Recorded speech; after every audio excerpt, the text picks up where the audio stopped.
Okay, let's get started on our guided class practice. Number 1 reads, Mrs. Velarde's class has 12 markers. Each child will need 3 markers. Draw a picture to show how many children can have markers. So let's go back. She has 12 markers, and each child will need 3 markers.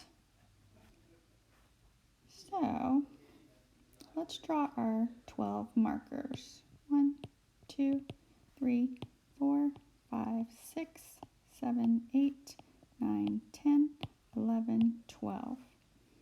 So let's circle 3 markers for each child. 1, 2, 3, 4. So how many children can have markers, everyone? Get ready. Yes, 4 children. Number 2, circle the best number sentence to use to estimate the sum of 47 and 39. So if we know 47 can round up to 50, 39 will round up to 40. So 50 plus 40 equals 90. So, nope. Looks like this is our answer. Number 3, where is the smiley face on this coordinate graph?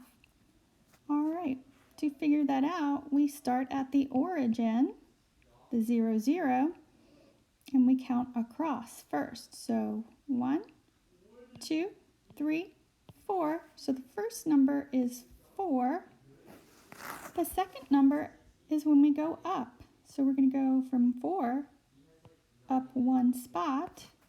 So the coordinates are 4, 1. So let's do it the other way. Put a blue dot at 0, 3. So we'll go to the right first, but we don't really need to go anywhere because we have a 0. Next, we need to move up. So we need to go up 3. 1, 2, 3. We'll put a big blue dot there. So that is 0, 3 coordinate at the blue dot.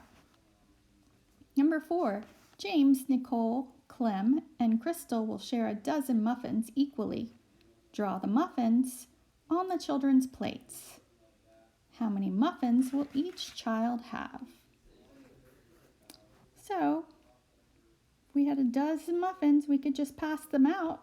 1, 2, 3, 4, 5, 6, 7, 8, 9, 10, 11, 12. How many muffins will each child have? Get ready. 3 muffins.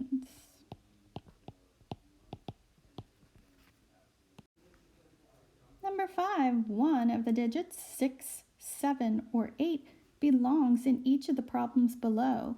Fill in the correct digit in each problem. So the easiest way to do this is just start trying them out and see which one works. So I might try a 6 here first.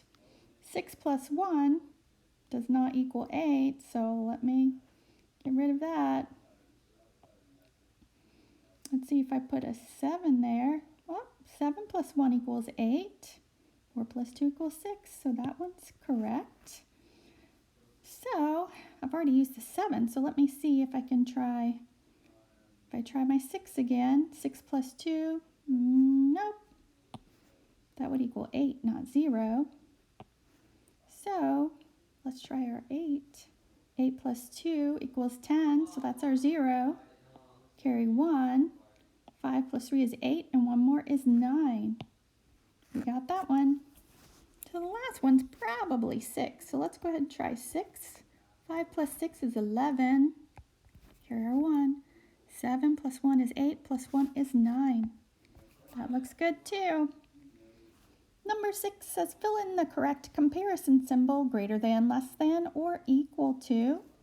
Let's go ahead and solve these problems so we can figure out what symbol goes in between the number sentences. 6 times 2 equals, everyone, think about it. Get ready. 12. 4 times 3 equals, get ready.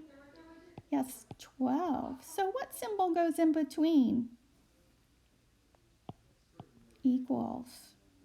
All right, moving on. 14 divided by 2. Remember, this is the opposite of multiplication. So what number do we multiply 2 by to get 14? Or if we are dividing 14 by 2, what is half of 14? Get ready. 7.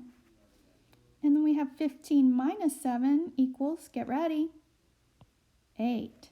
So what symbol goes in between the 7 and the 8?